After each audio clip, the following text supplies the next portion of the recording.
Hello, thank you for joining us today. My name is Shakira Payne. I head up the comms for Sonos in the UK, and I will be moderating the Junction 2 panel discussion today, which is called Deeds Not Words, the future of diversity in London's electronic music industry.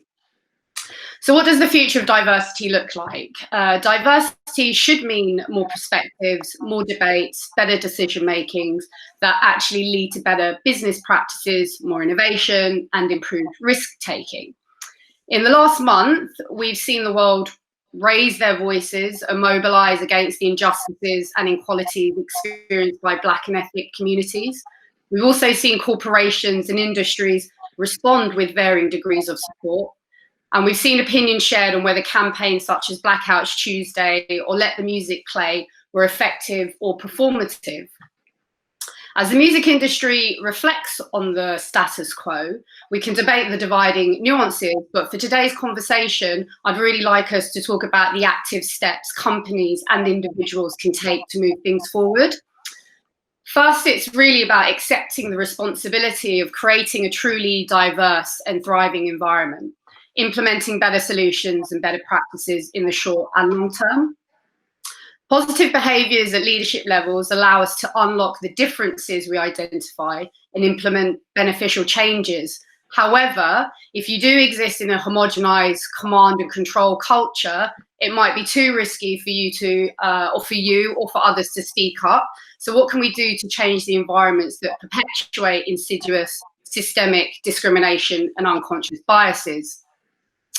New research makes it increasingly clear that companies with more diverse workforces perform better financially, unlock innovation, and drive growth. Yet we have to acknowledge the duplexity in the music industry and that ethnic and cultural diversity on executive teams are actually quite low. In the United Kingdom, the disparity is quite significant. For example, stats taken from a research report highlights that the UK, 22% of university students that actually identify as Black and ethnic minority, we only see 8% of those minorities in executive roles in the UK. This just confirms that there is still much work for us to do, which nicely leads me introducing our panelists today. I'd like to introduce Dujon Fairweather. He's the head of press at Listen Up. He manages a roster of clients including Black Coffee, DJ EZ, Wiley, Doja Cat, Jamie Jones, and the Martinez Brothers, to name just a few. We've also got Farhana Aboo. She's head of marketing at AEI. She boasts an impeccable track record with internationally renowned brands and currently leads the marketing strategies for all AEI music releases. And we also have Emily Gale. She's the head of press at Triple Threat Management. Emily has worked on campaigns for a broad range of artists, including Quartet, Double DE, Chase Status, and more, and also manages producers and artists, including Object Blue, LCY, and Harvey. Just like to say thank you all for taking the time today to speak with us. I'm really looking forward to hearing your views and experiences on today's topic. So let's start with a few questions to the panel.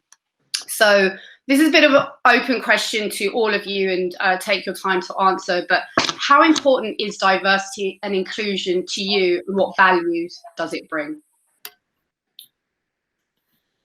I mean, I'll go first. I think personally, in relation to music, I think it's vitally important just to have different voices in the room from, not just racial diversity, but to provide different avenues, different angles and ways to look at things. I think, specifically with racial diversity and electronic music, it's about that connection with its core, about its connections with its roots. I think that's where it's most important, is that you have people that truly represent the values of the music and the values of the scene, and the people that help to build the scene and that culture.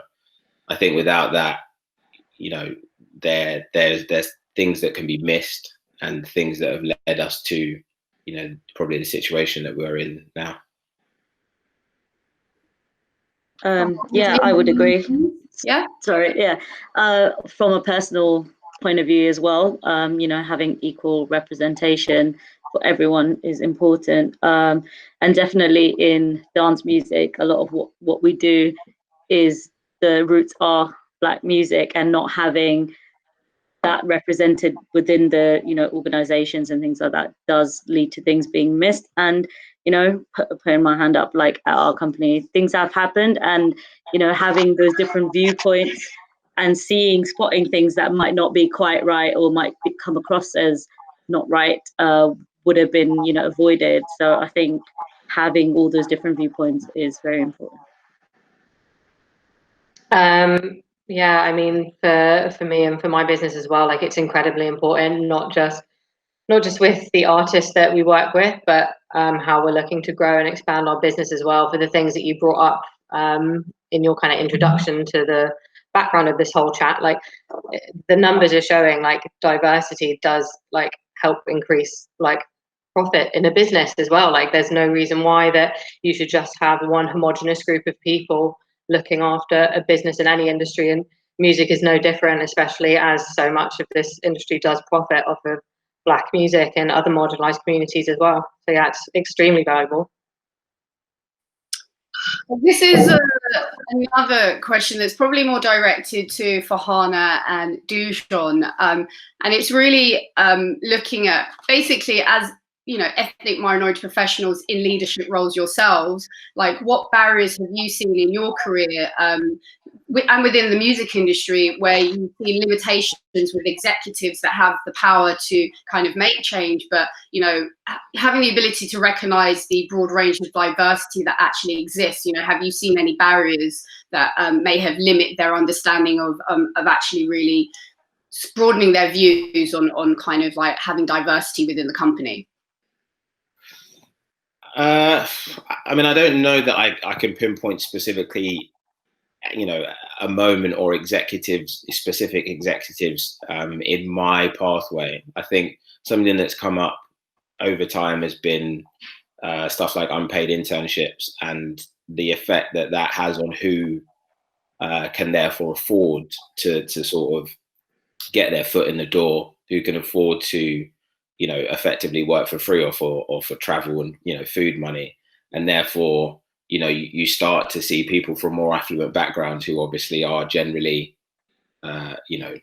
more likely to be white, have a head start effectively. And you're finding that therefore it's more of a barrier, I guess, for people from inner city areas and people that have less financial stability. The only other thing I would say is, and that's an industry-wide thing, and that's creative industry-wide. That's not just music. The other thing I would say is this sort of it all kind of feeds into itself. The lack of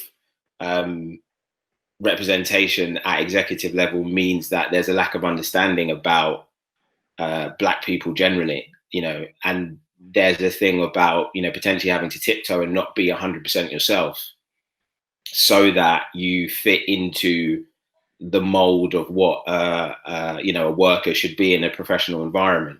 And I think I've been fortunate enough that my educational background means I'm very comfortable in white surroundings, effectively. And not everybody has that, what I'm saying? So some people will be their full self. Some people might be boisterous, loud. Some people, have typical traits that may make white executives shy away from them. They may see it as arrogant, or they may, they can read things the wrong way, or even calling things out. Previously, we're in a time now where we're accepting people being called out for mispractice. But, we know over the last 20, 25 years, if you were a Black professional and you went and said, I think this is wrong because because of racial reasons, you very easily would be throwing the race card, or or a chip on your shoulder, or any things that then you get sort of pigeonholed as a problem, effectively, rather than someone to be championed for what you can bring to the table. So yeah, I think those would be the two things that I probably noticed, but those are less specific overt racism, and more sort of behind the scenes things. Well, I guess they're subtleties, right? Like the perception of someone from a Black community, the way they speak, dress, and their kind of outlook on life doesn't necessarily fit within the constructs of, you say, the professional, predominantly white working space. And actually, that's where the cultural differences come into play, right? Doesn't mean that they're less qualified or capable or intelligent, but you kind of need to get past these unconscious biases and these preconceptions that because of the way you look, therefore you may be seen troublesome. So it's also, you know, you kind of, there is these invisible lines, if you will, that actually those conscious, there needs to be a raising consciousness to kind of start, the individuals need to start breaking that down themselves before the companies and the industry can kind of play into better practices, right? Yeah, in essence. Yes.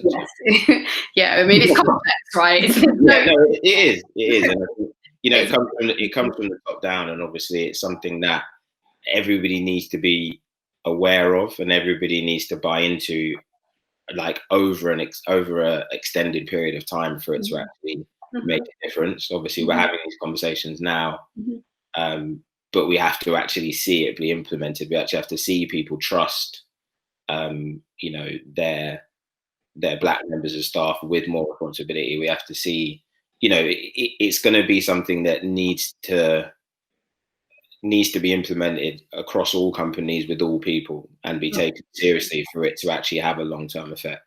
Absolutely. And it would be great to hear some of your views, Farhana, as an Indian woman that's in a leadership role. You know, so predominantly in the music industry as well, it is quite male dominated, and actually successful women in industry kind of have to play a little bit harder to kind of be taken seriously. So actually it would be interesting to hear your perspectives. Yeah, I guess one of the things is it's not a priority, or it hasn't felt like a priority to think, oh, right, you know, we need to champion other people. So a lot of people just naturally kind of want to sort of groom or help build up people that are similar to them. So just being overlooked just because you're not the same as someone. So, you know, you might not be the person that wants to go to the pub all the time, or, you know, people might have kids and want to go home, or you know, the unconscious bias definitely plays into it.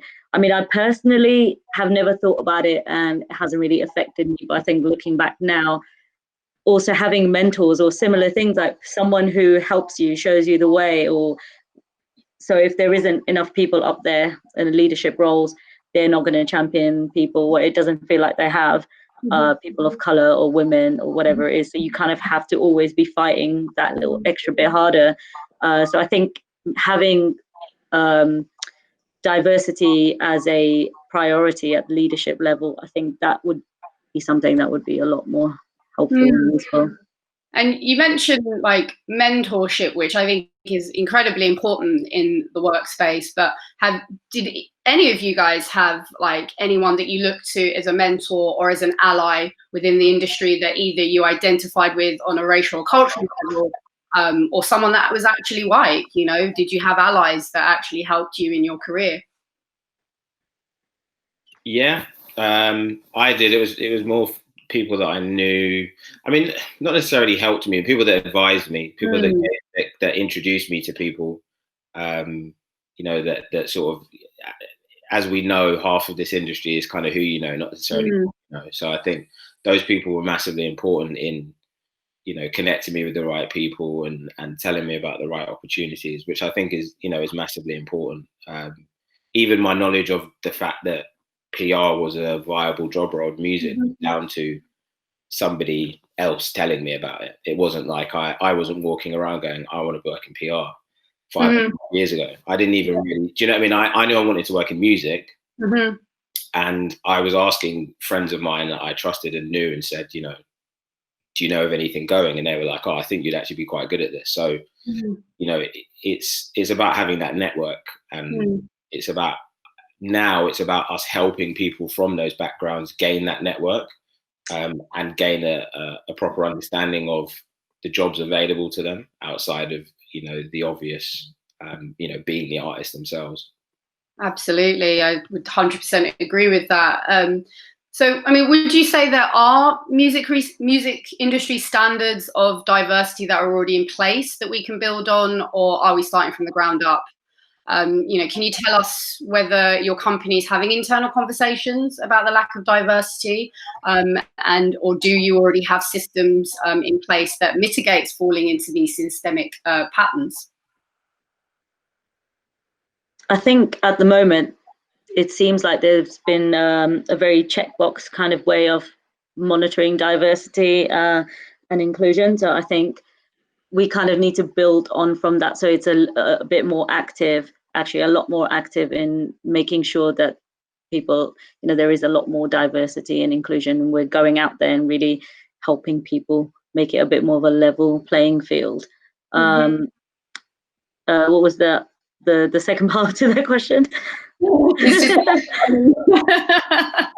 Like, again, do you, in terms of like, the current climate of things, like, is there something already in place within your company, or are you having more active discussions as opposed to having things already in place? Yeah, I mean, we've definitely taken this up a level. It's been something that we've talked about for a while, but it's really kind of geared up now, and we're like seriously put into place different sort of procedures, whether it's like a diversity and inclusion like project team.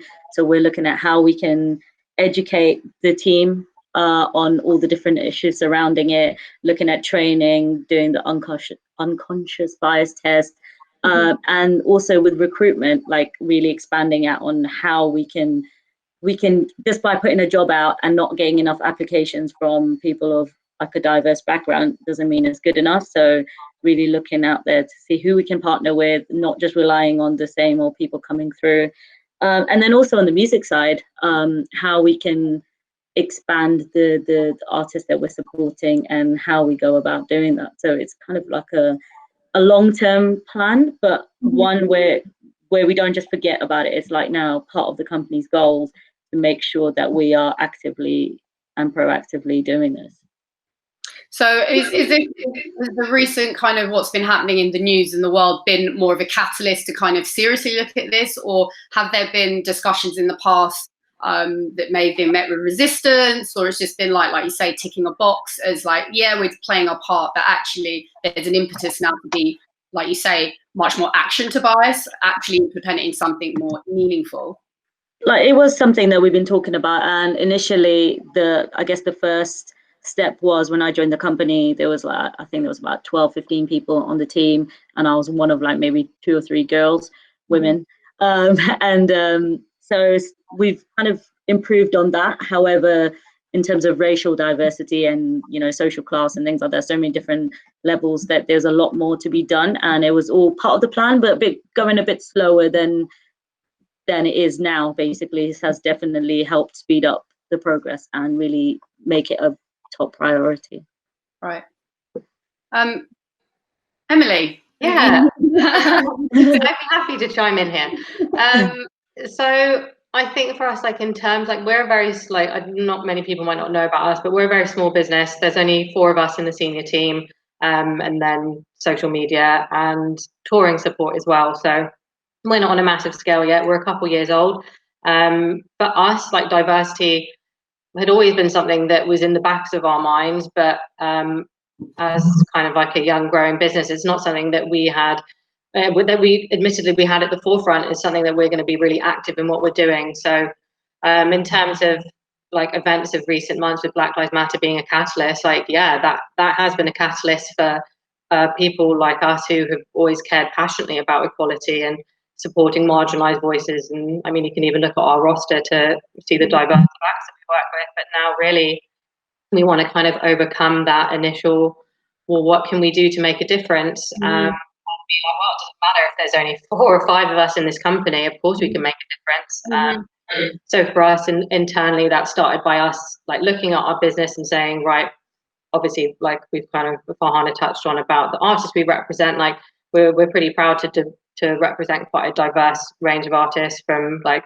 Black, Brown, LGBTQ plus, female, non-binary as well. It's pretty diverse, but what else can we be doing internally and also moving forwards as a company and growing in that way? One of the things that we have really discussed in terms of like policies to sort of like mitigate falling back into old habits was basically starting an industry roundtable for small dynamic businesses such as ours, and Dujon's and Farhana's as well, and on this call, and having everybody join in collaboratively, whether that it's kind of like an early idea right now, but at least a quarterly meeting, whether in person or online, where people can come together, share best practices in terms of the way that their business is approaching it. So then that will basically, it is sort of like a transfer of knowledge and ideas, and making sure that everybody is doing the right things and feeling supported, and know that there's no wrong answers here, right? Just making sure that there is like a very large sort of bedrock that is gonna force through change. I just think like it's no good individual companies sort of saying like, "Oh, what are we gonna do? How can we change it?" And I really believe like the power of collaboration here is really important for long-term change. So that's one of the things that we started implementing.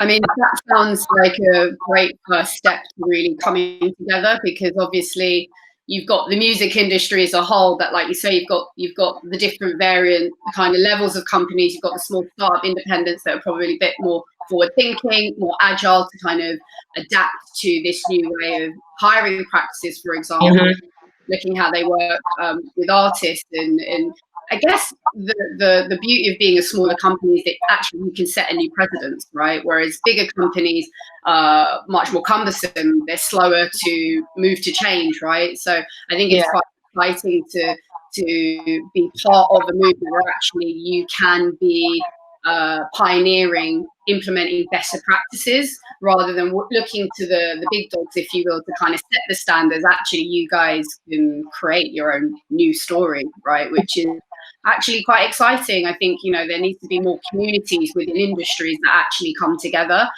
as opposed to, you know, obviously there's healthy competition with businesses, but at the same time, when it comes to really making sure that, I guess, there is that self-regulation within your own industry, is quite important, right? Because you guys can set the standards in terms of best practices, how, you know, especially those that identify as ethnic minorities, actually making sure that you're a voice in the room, especially in the executive leadership roles, you know, influencing those new pathways to connecting to underrepresented communities. Like, you guys have an opportunity to really play a large part in that, and which is quite exciting, I think. Yeah.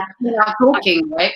Whereas before it was just a thing that, you know, kind of we'll deal with it, but you know, the wheel keeps turning. You know, we need to kind of do our day-to-day jobs, but now's the time to actually reflect and think about more meaningful ways to really kind of push the dial forward.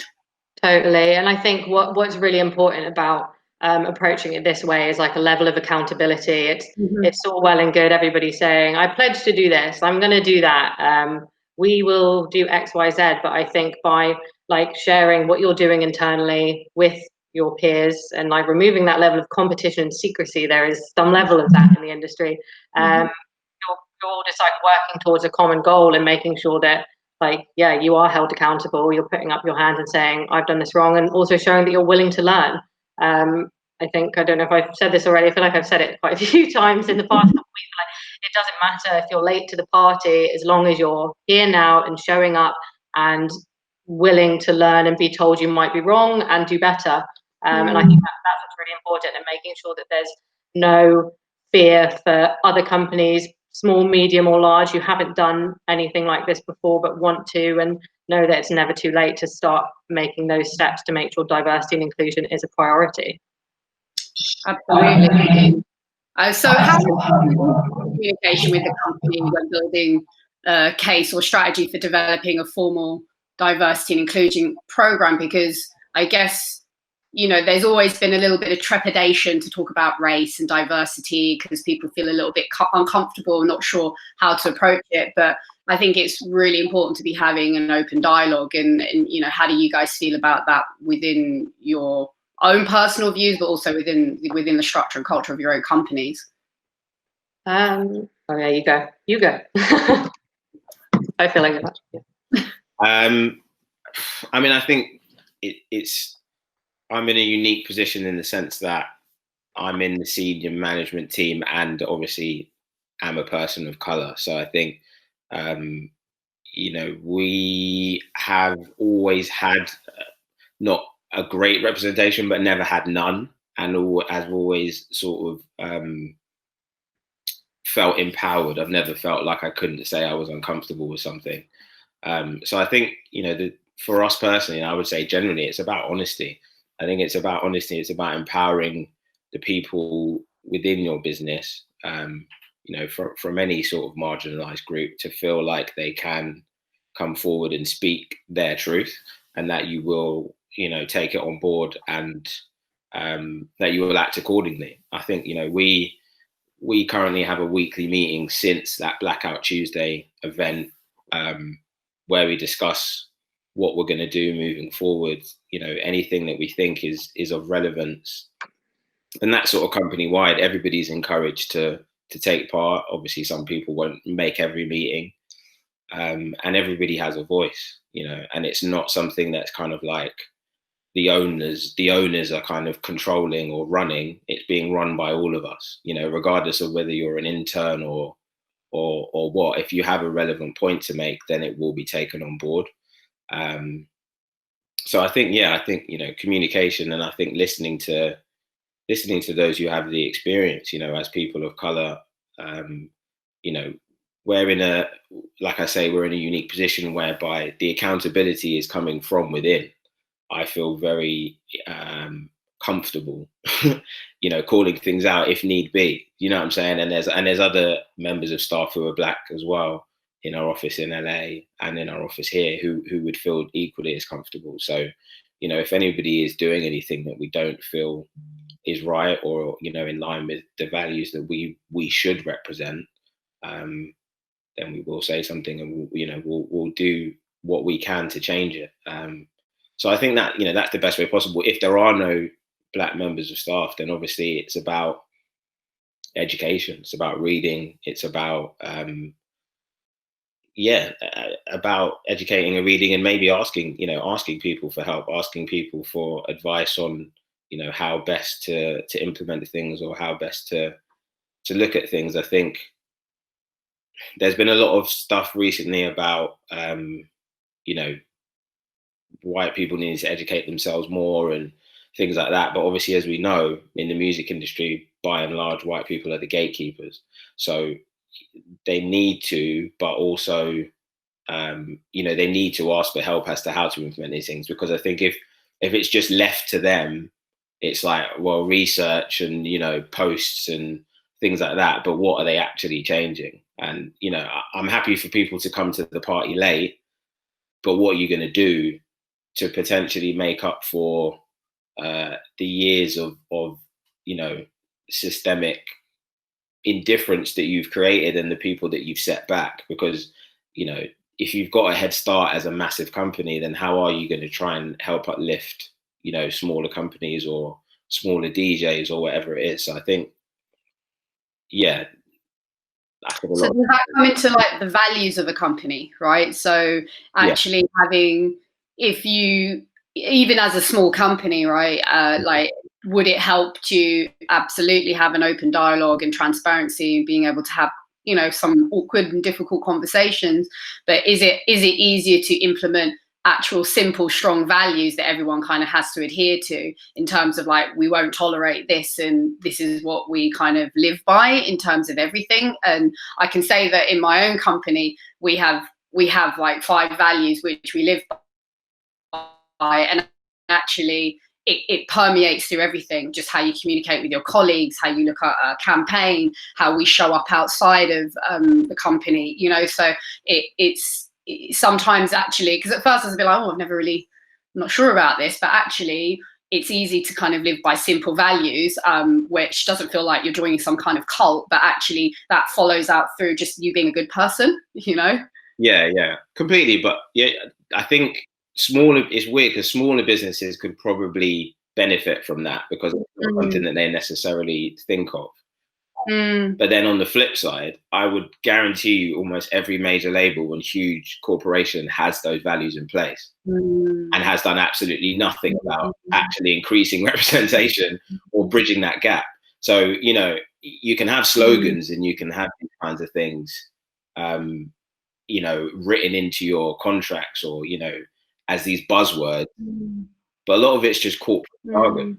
You know what I mean? And I'm not saying that in your instance. I'm not saying that in your instance at all. I'm just saying there might be some places whereby they have these things in place, but when you actually look at the, you know, it's like the difference between theory and practice. In theory, this is what we want. Absolutely. In practice, well, where are all of these underrepresented people that you're championing? You know, why do all your lineups look the same? Well, you know, so all of these things, I think actually people have had a lot of those things in place for a while, and actually we haven't seen any change. I think now is that people are like, we need to see change. You know, I don't even care about slogans. If slogans don't come to an end result, then bun it. I'm not bothered. Like if you're making a change, I'm not cussing Sonos. I'm just. No. I'm not saying, it's like, it goes back to what Farhana was saying, right? In terms of ticking a box, like diversity inclusion is not new. Yeah, no, right? Yeah. You know, you know, it's not new, and there's a lot of companies that don't have diversity inclusion as part of their policy. Like, it's not surprising. So companies that do, it is up to individuals and executives. It has to be from the top down. If you've got an executive that comes from a more Eurocentric, patriarchal point of view, and they've risen to the top because of their privilege, it's not on their top list to kind of implement these values, right? So ultimately it comes from individuals. And if you are building a foundation as a company I believe that if you're going to set values within your company, there should be integrity to that. So I think we all have a responsibility to implement those things if that's what we believe. And if we don't, then, you know, then that's a different conversation. But the whole point is that we shouldn't really dismiss it. I think we should all be held accountable that if we are going to have diversity inclusion as part of our policies, and we are going to start implementing practices and you know, biases to action in the short term, then we need to hold ourselves accountable to it, and we need to hold our employees accountable to it, and that's constantly sense checking ourselves. Not, hey, we've written this great strategy, we've ticked the box, we'll run one survey a year and see how many, you know, women have we got, how many, you know, BAME have we got. That's bullshit. I'm just calling it out now. We need to look harder at ourselves to really go, what are we doing that's actually meaningful? What can we do in the short term? You know, and it goes back to what ways can companies proactively and creatively recruit candidates from underrepresented communities? Like, genuinely put in programs that create a pathway, that whether it's mentorship or, you know, kind of seminars or programs or whatever, like what you know, have you guys thought of anything like that could be put into place that actually you could implement in the short term? Because that's something that's actually meaningful and connecting you to communities that may not otherwise have access.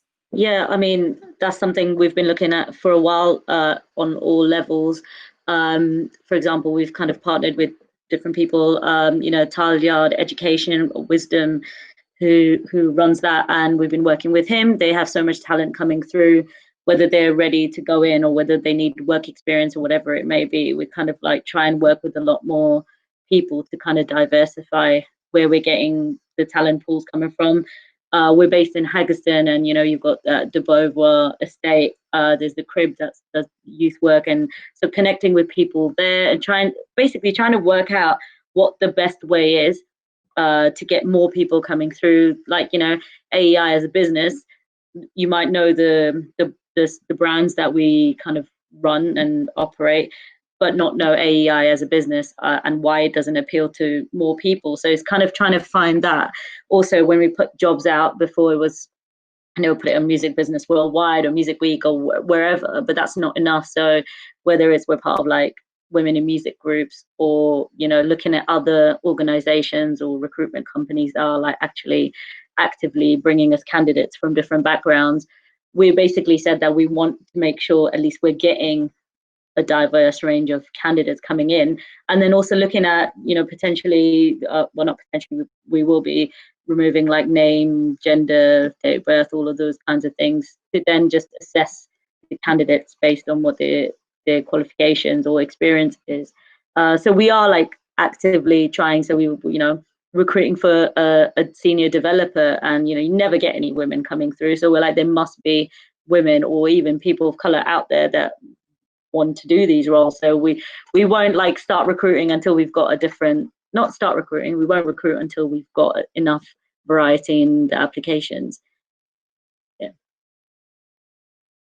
I think that's the really important aspect, that in terms of like exactly that, like not consider recruiting until you actually have a fair kind of roster of applicants, really, because I think quite often it is, especially when you're a smaller company, it's easier to kind of just work within your pool. And you know, going back to what Dujon was saying, it's like it's very much about who you know. So if you're in the know, then cool, you've kind of got options potentially. But if you're not in the know and you're someone that actually would want to consider you know, a career in the music industry, but you don't know that there's these job roles going, then it makes it quite, there's no bridge. So it's really about creating these bridges, and actually, yeah, I think that's kind of probably maybe what's lacking. I don't know. I mean, there's lots of groups and communities in the industry today that wasn't there when I was younger. But like, I don't know how interconnected, I guess, the industry is to those. Like, are you guys already part of the, you know, like you mentioned, obviously these other organizations, but is this something that you're going to proactively look at? Yeah, I mean, personally, I kind of ask people I know, and I'll be recommended, like, you know, like the other box, and she said so, and lots of other things. So it's just kind of making those connections. It'd be great if it was like one directory where everything was in one place, so you could easily go and find them. But yeah, actively just looking for them myself, and our team. So that's the only way I know at the moment. So maybe I will start a directory of it. Something to think about. I've been saying to people over the last 2 weeks that I feel like, not 2 weeks, however long we've been having this discussion, I feel like there needs to be like a she said so type entity for racial representation. I think it would be an important thing to have, because I think that, you know, I think that the thing with racial representation in dance music, a big part of it is the disconnect between the Black community and electronic music, and the disconnect between the origins of electronic music being Black, Latino, queer, trans, and where we are now, where it's very white, male dominant.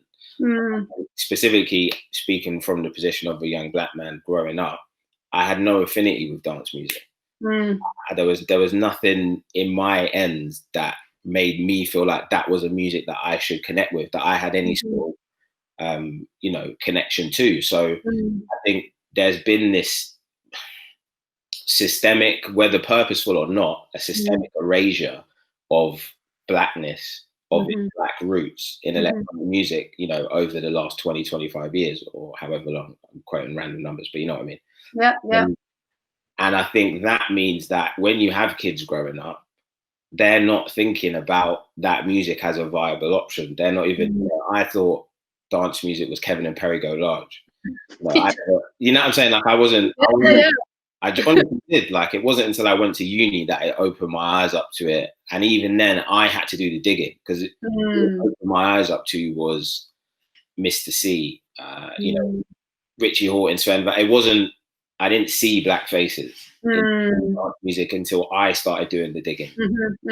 And then there was, you know, there has been a sort of comeback for those, you know, the Moody Mans and the Detroit originators and the Chicago originators to an extent. But when you see Black faces on dance music lineups, if you're talking about stage representation, because that is also a problem, as well as, you know, our role. When you see Black people on lineups in house and techno specifically, it's the OGs. It's only ever people that are 40, 50 plus, really. You know, you don't see a huge amount of young Black artists. Same thing in drum and bass. So, you know, there has to be the industry, us in the industry, have to help connect those dots and help to find a way to make the youths connect with the music again. I think that's a really interesting point, actually, in terms of like, it's a funny one. That's why I say, like, with music, it's kind of like you've got this duality, because you've got the music industry that is thriving, obviously, from Black culture, but at the same time, it's kind of siloed, isn't it? You know, like for me, I actually came from drum and bass, that then led me to house music, which is quite a long, winding road.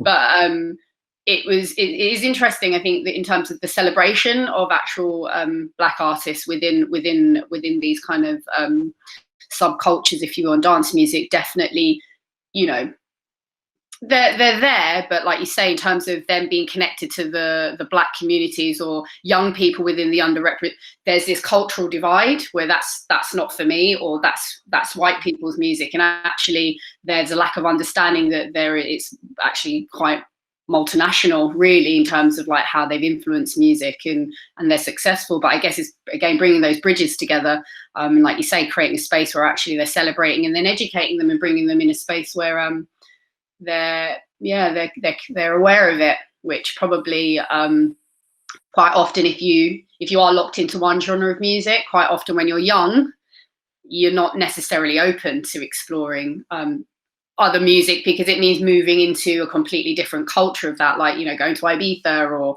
you know, going to festivals, which you're starting to see that crossover, you know, with you know, like Wireless, for example, is a music festival which suddenly going outside and having tents, it's a slow progression to kind of then going to weekend festivals and then, you know, discovering other tents with different music. It's a, you know, it can be a fast projection for some people. For others, it can be slow, because people are afraid. They feel like they don't belong, even though, you know, music at the same time brings a lot of people together, you know, in terms of, if you think about dance music in itself, you know, drum and bass, dance music, acid house, it was the first time that you brought multiple cultures together, which completely broke down, you know, kind of racial barriers and cultures. And so it plays a huge part, but at the same time, not many people understand the origins of where dance music came from, like you say, and the political role that it played and the cultural shift that it kind of instigated. So I think that needs to be celebrated more so. Yeah, I think, like, you know, a company that's got like Drum and Bass Arena and UKF and such, like, you know, huge sort of portal for putting drum and bass and all of that music out is something that we're like really looking into, like how we can kind of get more people, more artists that aren't the, you know, from the main labels or whatever it is, and really looking at how we can do that, whether it's like, you know, looking at multiple sources of A&R, so they're not just coming from the same pool of people. So these are like the active conversations that we're having, and like really looking to see how we can expand that out. So not just the YouTube uploads, the artists that we're supporting, whether we need to, you know, maybe we need to connect them with other labels that they might do better on. So I don't have the answers yet, but we're working on it. I think like even on a PR level, in terms of the way in which like we're promoting artists and working with publications, it's like there's clearly, it's no denying, there's a massive disconnect between the history of dance music, electronic music, and its origins, with, I guess, the fans who are digesting that. So I think it's our role as publicists to help tell those stories and like hold editors to account, basically, if we don't feel like that's being told properly, and making sure that there is diversity of like artists that are going to be interviewed and shot for these magazines as well, and saying like, no, like this isn't okay, actually maybe you should try this artist instead. And then that's something that's ongoing in the press department here already. We've already turned down features and said, this isn't quite right, you should probably speak to this artist instead. If it's a position where an editor's commissioned a journalist to write about a specific artist in electronic music, well, I'd say, well, no, maybe this isn't the right journalist, you should try some of these freelancers. I think it's loads of amazing Black freelance at the moment that would be much better equipped to tell that story. So I think it's like collectively all working together to help have these stories told more authentically and more factually as well, to make sure that that representation there in terms of like the promo is happening at that level as well, if that makes sense. Yeah, no, definitely. And I think also on that point, there's, you know, we've spoken about our own companies, but there's representation issues at most of, you know, the mainstream magazines as well that they obviously need to address, either by hiring, like you say, more freelancers, you know, of color, or, you know, having people more inside the building of color. That will help, you know, representation. But, you know, a lot of the time also, what, you know, this erasure's come about through the commercialization of the music, and who, you know, who they feel serves best to grow an audience. Growing an audience means profit. You know, the more hits that you get means that you can charge more for advertising money, and it becomes a whole different entity, rather than just, you know, necessarily covering what you like. That's why I think even like Bandcamp, like they don't use any algorithms to force any form of discovery. It's really organic, and like basically just it's artist to fan engagement there, whether it's through social media channels. And I think if more, I mean, obviously we live in a post-Facebook world now, where algorithm is like the word on everybody's lips when it comes to making sure that your content's seen. But I think if more people approached, like when more people approached the way in which that they were selling music, or choosing how to get, like you say, sell advertising space on their magazine, and looking less at the numbers and kind of eliminating that for a bit, and actually looking more at it more humanly and story-led and representation-led, then that would eventually have a positive effect in terms of anything more digitally and algorithmic, I think, anyway. And I think Bandcamp's a prime example of that. The amount of money that's getting put in artists' pockets from all backgrounds is absolutely incredible, and that has not been led through like certain playlisting, or this is reacting, so this is happening. It's just really organic, and yeah, I think that's important.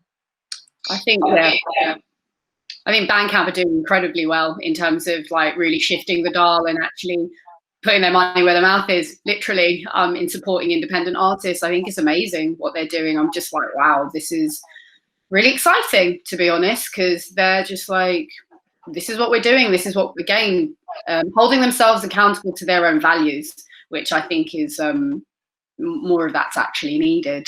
But I'm going to close this out with the last question. So obviously this work is ongoing, and we are where we are right now. Obviously it's not perfect, but there's good intention to do more.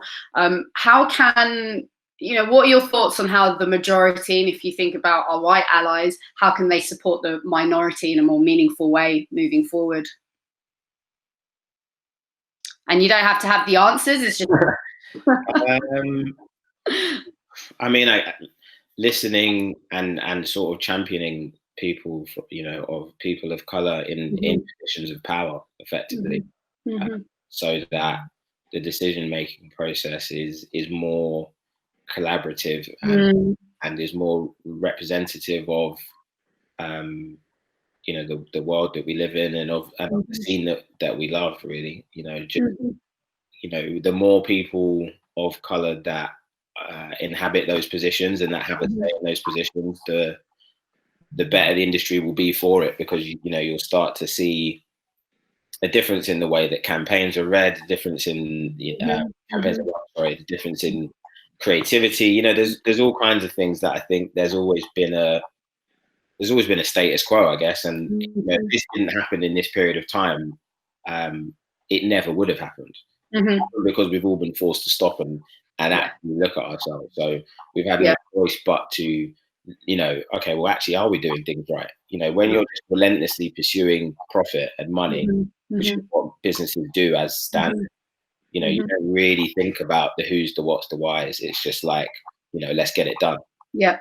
So I think now that we have had this reset and we have had the chance to look inwardly, you know, white people in positions of power have to look at how they can change things, and they have to, you know, listen and empower people of color, you know, around them to help create that change. Right. Yeah, I think for, like, I will speak for all white people right now, is listening, but not putting pressure on Black and brown voices to provide you with that information. Go and educate yourself, and educate your friends, your family, the people you work with, and don't be afraid to have difficult, uncomfortable conversations and call people out, basically. And like further to that as well, like the other point that I made earlier about being accountable, I think that's really important now. Like the way in which like we as the majority can help minorities in a meaningful way is by saying we are going to do these things and we're going to tell you we're going to do them, and we are going to hold ourselves accountable by doing so publicly, and you can as well, and watch us make this change. There's no more hiding behind, like you say, meaningless slogans. And I think it's that. Yeah, I would just say don't get complacent and actively make changes rather than going, this is what we're going to do, and then forget about it, which kind of taps into what Emily was saying about accountability. And yeah, education as well, definitely. Oh, thank you so much. It's been a pleasure speaking with you all and hearing your views and discussing ways in which we can kind of think about the future and think about practical ways that we can kind of make these micro changes even within ourselves and within our companies, but actually kind of supporting the bigger ideas moving forward. So thank you very much. For the audience, we hope you found it inspiring and it has given you impetus to continue creating spaces for healthy discussion, different perceptions, and also seeking moving around positive bias to action in your own work environments. So thank you, and I hope that we'll see more good work from you guys. Cheers. Thanks for having us. Thank you.